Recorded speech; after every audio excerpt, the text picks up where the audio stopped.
So the Jimmy Butler saga just never ending.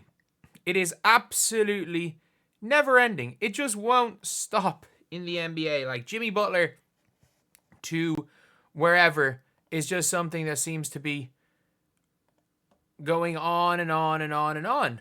Just like our hunt for 9.05 thousand subscribers. Obviously, lads, we hit nearly 100 yesterday, which is insane. But we are going to try to hit 10,000 subscribers by the end of the month. That would be absolutely incredible if we could hit that. If you guys are new to the channel, subscribe. But we're seeing more and more reports from the likes of Shams and stuff about Jimmy. And I'm like, at this stage, what is happening? That's all I'm going to say. Like, the Miami Heat, I think are looking okay. Like, genuinely, I think they are. Like, I think their team is good. I like the Miami Heat team. Like, yeah, they lost yesterday because they couldn't really hit a shot. Terry Rozier, I will admit, Terry Rozier has been horrific. That was the terrible trade. If everything Miami Heat did, deciding Terry Rozier, or the trading for Terry Rozier, that was the real dumb one because they couldn't really do anything from that. Like, when it came to Terry Rozier, he's nearly a negative asset right now, and they gave out a first. But, like, I really like Kel'el Ware. I think Kel'el Ware and Bam Adebayo is the perfect player they could have drafted to play beside Bam. He's going to allow Bam the flexibility to hover between the 4 and the 5. And I think Bam Adebayo is, like, that's something that, that's something that he's going to need to do. If they want to win, they're going to have that versatility because Bam can be a really good 5. He can be a really good modern day 5. The problem is with Bam is that sometimes, his height can sometimes harm the team, and he can be like, you need to kind of have him with the ability to play at the 4 and the 5. But I do think Jimmy is going to be really good. Or sorry, not Jimmy. I think the Heat will be really good with or without Jimmy. But Jimmy Butler has now officially told Pat Riley that he wants to be gone from the Heat. This here reiterated to President Pat Riley face-to-face meeting he wants to be traded. Obviously. Butler said he will not sign a new deal in Miami and intends to use the player option as a trade maneuver. Which, for me, is mad because it's like, if you take... So he's willing to use the player option. And in fairness to him, that probably does help Miami. That means Miami have the ability to trade him in the offseason. They have an entire season. And I think there's going to be a team that will trade... that genuinely will go and trade for him in the offseason on a 1-year deal. I think that's a high possibility. I think it's a probability almost. Like, I think that's more than likely what we're going to be seeing for the Miami Heat, is we're going to be seeing them make that trade in the offseason. This here, Eric Spoelstra and players such as Tyler and Bam Adebayo spoken the last week about finding clarity and eliminating distraction of Butler's circumstances. Heat 20-18 in seventh place in the Eastern Conference have gone 3-2 in their 6-game road trip. And finished against the Lakers, then host the Denver Nuggets. Look, if they go 1-2 in that, I mean it. Other than the Jimmy Mayer, the first game they played against the Jazz, where it was just an absolute disaster. An absolute disaster all around from the Miami Heat. Other than that, I think they've been good. Obviously, the Heat suspended Butler for 7 games. The suspension's kind of coming almost to an end at this stage.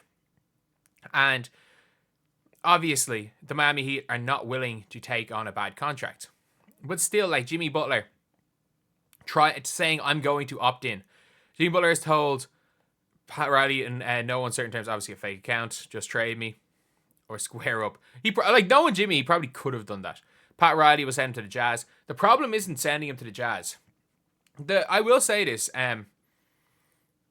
when it comes to Jimmy Buckets, he doesn't have that much leverage. I just said either that or losing for nothing. Wants to be traded, but only to Phoenix. And Miami must take back a toxic contract. It's like, you don't lose him for nothing. He has just said here, he's going to opt in.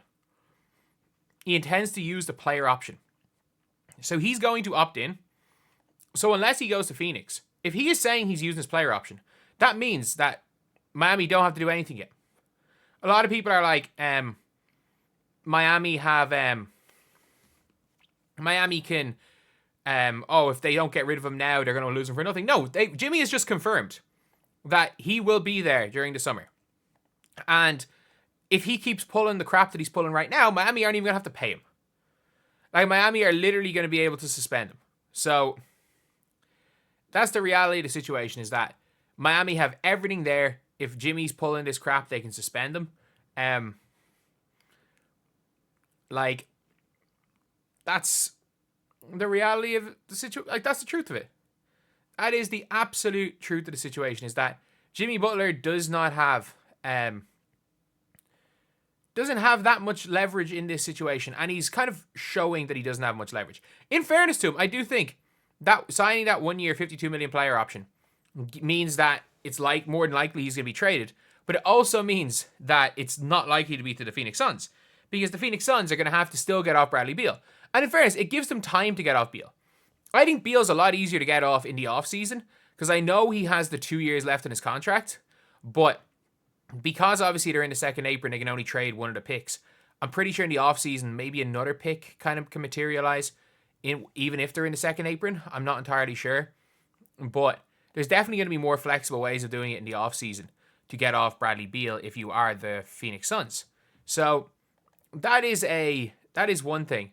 And like, I think Pat Riley is the type of person that would send the dude to Toronto. Like, obviously Toronto were good with Kawhi, but Kawhi most definitely did not want to go to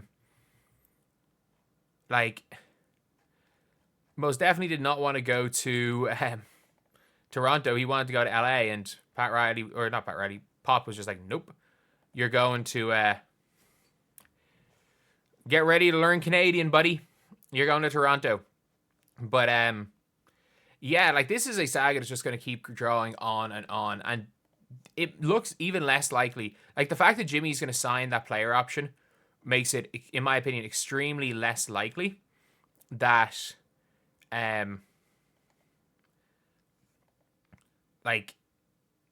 that he's gone this season, because the only reason Miami would trade him and take back a bad contract in return is if they knew for a fact Jimmy Butler was, like, if they knew for a fact Jimmy Butler was gone next year. But they know they can trade Jimmy Butler in the offseason, and Jimmy Butler will have some trade value in the offseason. He will. Like, if the Suns can get off Bradley Beal, there will be some trade value there for they will be able to get some value back from the Phoenix Suns for Jimmy Butler if they're able to get off Bradley Beal. If it just there's more flexibility during the draft. There's probably a bit more flexibility with it as well. And I think Jimmy does get traded. I think there's a 0% chance Jimmy starts next season as a member of the Miami Heat. But I think Jimmy Butler finishes this season as a member of the Miami Heat. Whether that's a member of the Miami Heat playing roster, whether he's helping Miami try to compete for a Western Conference title, because I do genuinely think that Miami have a shot. I think they do have a shot in the in the Eastern Conference title. Jeez. I think Miami have a shot in the East. And obviously, Jimmy Butler is a big part of that. Is going to be a big part of that. If Jimmy Butler's not there, they don't. But I still think Jimmy Butler finishes that season the Heat, and I think he probably starts playing again because he wants a team to, like, go and trade for him. And at this stage, like, I don't know. Like, they're not going to take on Beal's contract, so the trade's not happening anytime soon. And we've got, like, 3 weeks till the deadline? And Jimmy Butler is still trying to Dwight Mayer his way out of here. But I doubt it's going to happen, to be honest. But anyway, I'll see you guys.